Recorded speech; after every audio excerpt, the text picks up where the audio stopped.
আসসালামু আলাইকুম ভিউয়ার্স, কুরবানির মাংস দিয়ে কোয়াব কিভাবে বানানো হয় আজ আমি আপনাদের জন্য নিয়ে এলাম সেই রেসিপিটা।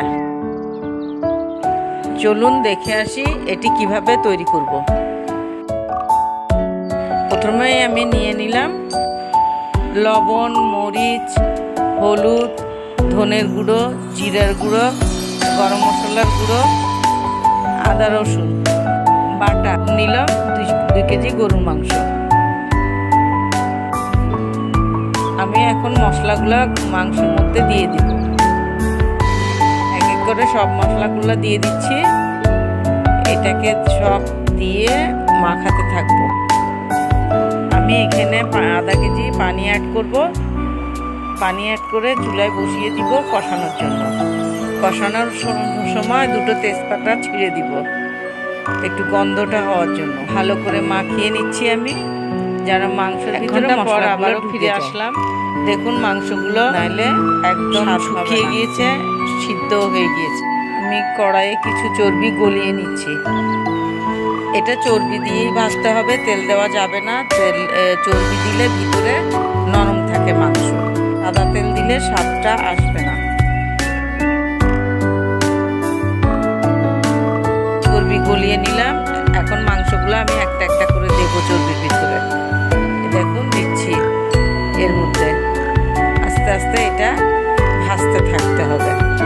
আস্তে আস্তে লাল করতে হবে। দেখুন আপনারা খেয়াল রাখবেন যাতে পুড়ে না যায়। আপনারা নাড়তে থাকবেন আস্তে আস্তে, আবার যাতে ভেঙেও না যায়।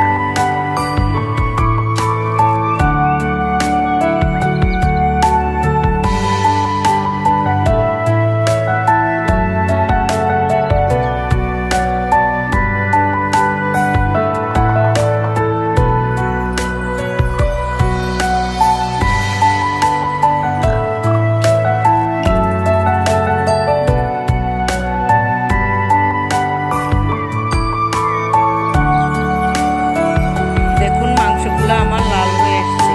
পর্যায়ে মাংসগুলো নামিয়ে নিব, না হলে এগুলো পুড়ে যাওয়ার সম্ভাবনা আছে।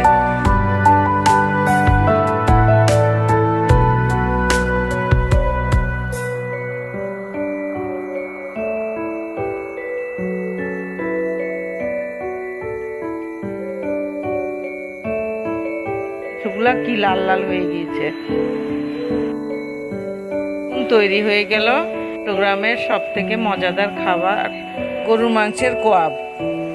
এটা আপনারা অনেক দিন ধরে চর্বির মধ্যে ডুবিয়ে সংরক্ষণ করে রাখতে পারবেন, আবার অনেক রকম করে খেতে পারবেন। এটা এরকম করে অবশ্যই বাসায় ট্রাই করবেন।